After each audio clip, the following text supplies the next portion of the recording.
Bonsoir à tous. Merci Jean-Marc pour l'invitation. Et c'est vrai qu'en ce moment, je suis dans une phase de transition dans ma vie. Et c'est assez intimidant finalement de parler de quelque chose qui est plutôt intime. Mais je suis contente de partager avec vous parce que si ça peut, si mon parcours peut inspirer des gens justement à ralentir, donc pour faire un peu, c'est pas opposition à ce que disait Fabien, mais en même temps, je pense qu'il y a des moments, en fait, la vie est faite de haut et de bas, et parfois il faut savoir ralentir aussi. Moi, j'ai beaucoup, comme disait Jean-Marc. Je vais du coup commencer par le début un petit peu pour faire une introduction. Après, je vous parlerai de ce que je fais en ce moment. Et j'aimerais bien aussi à la fin discuter avec vous du concept de liberté. Et si vous avez des questions, entendre vos questions et parler un petit peu de mon expérience via vos questions. Donc, je m'appelle Magali, je suis martiniquaise et bretonne. J'ai grandi en Bretagne du coup. J'ai fait des études de design. J'ai toujours été inspirée par l'entrepreneuriat parce que je pense qu'au fond de moi, j'avais cette envie de créer des choses pour contribuer positivement dans le monde. Mais ensuite, à la fin de mes études de design, j'ai compris que c'était pas par le design que j'allais le faire. Je me suis du coup lancée dans un projet de recyclage de vêtements, plus lié à la mode justement, qui m'a appris beaucoup, notamment plus sur moi-même que sur le milieu de la mode ou de la vente, sachant que c'était plutôt un projet, on va dire, expérimental. Ensuite, je me suis rendu compte qu'il me manquait des choses. Je reviendrai sur ce passage après tout à l'heure parce que ça va parler plus de comment j'ai vécu ce moment, cette première expérience entrepreneuriale, on va dire. Ensuite, oui, je suis partie à Berlin parce que j'avais envie d'aller encore plus loin. Je me sentais un peu limitée à Nantes, là où j'ai fait mes études. Là, je me suis lancée dans le feu de l'entrepreneuriat.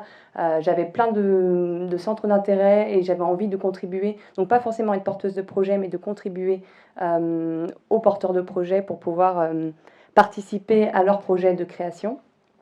Et donc, c'est là où j'ai découvert les milieux. Donc j'ai travaillé en tant que community manager, organisateur d'événements pour différentes startups. J'ai découvert le milieu des coworking. De là-bas, en fait, j'ai rencontré aussi les réseaux en fait qui sont internationaux, qui m'ont ramené à Paris, qui m'ont amené à Paris parce qu'avant j'habitais pas à Paris. Pour travailler avec l'espace de mutinerie coworking, j'avais envie d'être plus physique en fait. C'est vrai que beaucoup de startups entraînent les gens en ligne et c'est vrai que ça ne me correspondait pas spécialement. Donc j'avais envie d'être un peu plus physique. Donc déjà là, vous devez vous dire, elle a fait quand même pas mal de choses différentes. Est-ce qu'elle sait ce qu'elle veut peut-être et je pense qu'à l'époque, je pensais savoir ce que je voulais, mais je ne savais pas. Et c'est un peu tout le point de mon intervention ce soir. Et dans le sens où je voulais participer à des choses qui m'inspiraient, mais je ne savais pas spécialement comment. Donc à chaque fois, je m'adaptais à la situation, ce qui est parfois un point positif, parce que justement, on apprend plein de choses, on se challenge, c'est important de se dépasser, mais ce qui peut aussi, du coup, dans mon cas, m'a été un peu, je m'en suis rendu compte après, source de confusion. Et donc c'est pour ça qu'après l'espace de coworking à Mutinerie à Paris, je me suis dit j'ai envie de prendre du temps pour moi. Et là a commencé l'aventure dans laquelle je suis aujourd'hui. Le projet que je porte s'appelle Modern Monk. C'est un blog en fait qui parle de développement personnel et de spiritualité moderne, avec justement un focus sur prendre du temps pour soi, pour comprendre qui on est. L'intérêt est venu la première fois justement à ce premier projet qui s'appelle React, qui marche toujours. C'est donc un atelier de créateurs qui travaillent des vêtements à partir de vêtements recyclés, des nouveaux vêtements. Et donc quand je me suis lancée sur ce projet, c'était un projet que j'avais créé en tant qu'étudiante de design et que des couturières avaient demandé de travailler dessus, de le lancer. J'avais envie de les aider, je me suis lancée corps et âme en me disant ouais, une opportunité, j'avais 22 ans, une opportunité d'entrepreneur, j'avais vraiment envie de faire ça. Et en fait, je me suis rendu compte que je m'étouffais au fur et à mesure dans ce projet, dans le sens où c'était pas moi qui l'avais choisi. J'avais accepté une opportunité et c'était pas cette opportunité qui m'avait. Cette opportunité en fait me nourrissait, mais en même temps m'épuisait. Et ça m'a amené même jusqu'à un burn-out. Donc je sais pas si combien d'entre vous sont familiers au concept du burn-out, que ce soit en fait en tant que. Je vois pas ceux qui rigolent dans le fond, mais j'entends que ça rigole. Donc en fait que ce soit dans en tant qu'entrepreneur ou même dans le milieu de l'entreprise, quand on se met trop de pression, en gros, c'est généralement les gens qui se mettent trop de pression, donc c'est pas ceux qui sont trop qui se la coulent douce, qui du coup finissent par surchauffer et puis s'écrouler de fatigue, quoi. Et ça m'est arrivé, j'avais 23 ans, je ne savais plus qui j'étais, comment je m'appelais, et je me disais, mince, euh, qu'est-ce qui se passe, pourquoi? Alors, en plus, j'ai un grand intérêt pour tout ce qui est psychologie, donc quand j'ai su que j'étais atteinte d'un burn-out, bah, que c'est ce qui m'arrivait, j'ai cherché, j'ai regardé sur Internet, et là j'ai vu que je me reconnaissais, ça m'a fait pleurer, et je me suis dit, mince, en fait, je suis mon propre bourreau. C'est moi qui... j'ai beau ne pas avoir de maître, c'est moi mon propre maître, et c'est moi qui me fais souffrir. Donc de là, en fait, est né tout l'intérêt sur tout ce qui était développement personnel. Je vois rire là devant, ça vous concerne? Non, non, du tout. Ok. Pas encore. Et donc du coup, ouais, le développement personnel, je me suis dit, bah, s'il y a des choses en fait qui peuvent nous faire du mal à l'intérieur de nous-mêmes, il y a peut-être aussi des choses qui peuvent, des comportements, des attitudes qui peuvent nous aider en fait pour qu'on devienne un peu son meilleur ami et qu'on puisse, comment dire, améliorer sa vie en fait de façon consciente et volontaire. Et c'est là qu'a commencé donc le parcours, c'était en 2012. Et donc j'ai avancé, je me suis dit voilà, quelles sont les barrières qui me, les entravent en fait. J'avais vraiment une envie de liberté et c'est un peu aussi le fil conducteur de ma contribution ce soir. Qu'est-ce que la liberté? Je me suis posé, je pense, 1000 fois la question au point que maintenant je suis presque experte sur le sujet, on va dire, en tout cas en ce qui me concerne.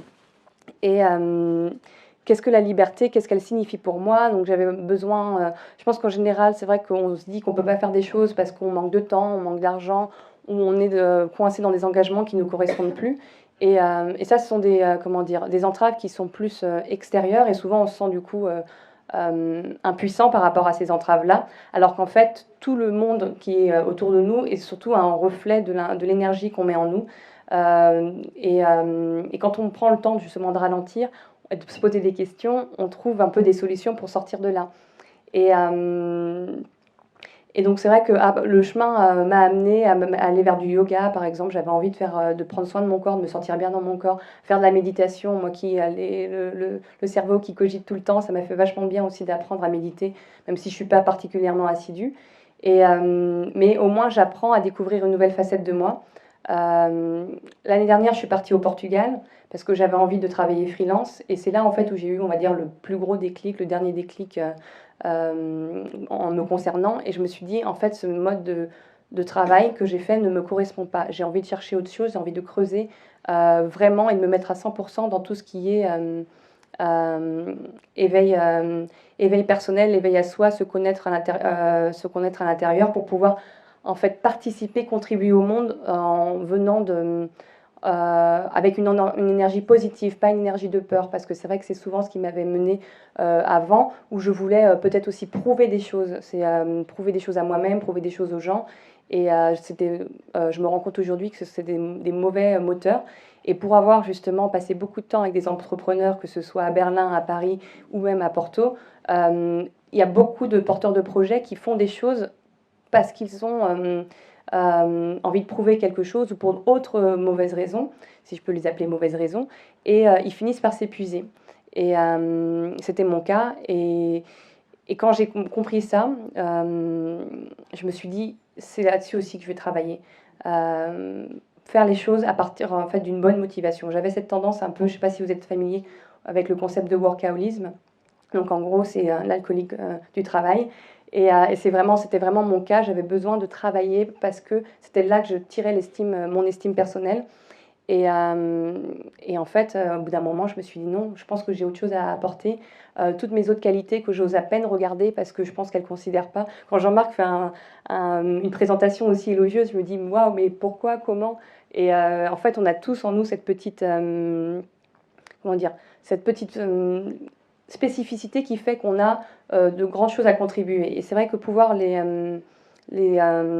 partager, c'est ça qui nous donne une contribution positive au monde, surtout si on les fait avec l'intention. C'était ça aussi dont je voulais vous parler. Une intention, c'est avant de faire quoi que ce soit, il faut se poser la question de l'intention, dans le sens, est-ce que j'ai envie de contribuer, pourquoi j'ai envie de faire ça? Et donc voilà, pour conclure et pour ensuite passer éventuellement aux questions si vous en avez, Ce qui était important aussi pour moi, c'est ce que je vis aujourd'hui, parce que du coup, je me suis prise une année sabbatique. En tant qu'entrepreneur, j'ai toujours voulu monter des projets, travailler, et je ne savais pas ce que c'était que de prendre des vacances. Là, du coup, comme je ne sais pas faire les choses à moitié, je suis partie pour un an de vacances. Donc, et je prends même pas, en fait, j'ai mis mon blog aussi en pause. Je prends même pas, je me mets même pas la pression de ce blog. J'apprends à me découvrir sous d'autres facettes, et ça me fait du bien. Et c'est vrai que voilà, je pense que on se le dit pas assez souvent, en tout cas les personnes qui sont comme moi, voilà, se donner la chance d'expérimenter quelque chose de nouveau, de se découvrir, de se redécouvrir une nouvelle personnalité pour pouvoir, pas forcément nouvelle, peut-être la vraie personnalité qui s'est toujours un peu cachée, pour pouvoir mieux contribuer. Donc merci pour votre attention, et si vous avez des questions, je serais curieuse de les entendre au sujet du coup de la liberté, des entraves. J'ai une question. Oui. Sarah. Alors moi, je veux juste savoir en fait au jour le jour comment tu l'expériences en fait, enfin, comment tu l'expérimentes cette liberté en fait. Merci. Alors, en fait, merci pour cette question. C'est, c'est un peu le plan de cette année, c'est de ne pas avoir de plan. J'apprends à essayer de ne pas contrôler et à essayer de ne pas planifier, pour ne pas m'accrocher à différentes choses qui servent de béquilles et qui rassurent, mais finalement, quand elles ne se passent pas, ça devient, en fait, on en souffre encore plus parce qu'on souffre de la désillusion. Donc au quotidien, en fait, ce que je fais, j'essaye de me comporter un peu comme une lycéenne, on va dire ça comme ça. C'est pas que j'essaye, mais finalement, quand je regarde, je me dis, on dirait juste une adolescente, dans le sens où je fais ce que je veux quand j'ai envie. Et je réfléchis à chaque action. Est-ce que j'ai envie de le faire parce que j'ai envie de le faire, ou est-ce que je me sens obligée, ou parce que je dois que je me sens... le temps est écoulé. Hop. Et donc voilà, donc, j'essaye de me faire plaisir et d'apprendre à voir ce qui m'épanouit, et de creuser dans cette direction sans trop me mettre de responsabilité. Merci. Du coup, tu ne nous conseillerais pas d'être dans la routine en fait, d'imposer des routines au jour le jour? En fait, ça dépend. Chacun a plus ou moins besoin de... Ce qui est important, c'est de savoir ce qu'on a besoin. Et en fait, autoriser avec de l'indulgence aussi à expérimenter des choses complètement nouvelles. Moi, je pensais... Par exemple, si j'ai des routines, je fais du yoga tous les matins. Mais à partir de ça, non, c'est vraiment... c'est être à l'écoute de soi, parce qu'en fond de soi, on a les réponses. Il faut juste donner du crédit à ce qu'on sent et pas laisser son cerveau toujours vouloir tenir la barque. En fait, le cœur a des réponses que si le cerveau est toujours en confusion, comme je vous disais au début, moi c'était souvent mon cas, on ne peut pas s'écouter et on ne peut pas trouver, on ne sait pas dans quelle direction aller. Alors que si on ralentit et qu'on écoute son cœur, c'est là qu'on peut être un peu plus apaisé et cohérent en fait avec ce qu'on souhaite faire. Et après, on ramène son cerveau avec soi pour pouvoir monter un projet et contribuer au monde de façon positive avec quelque chose qui est vraiment aligné avec nous-mêmes.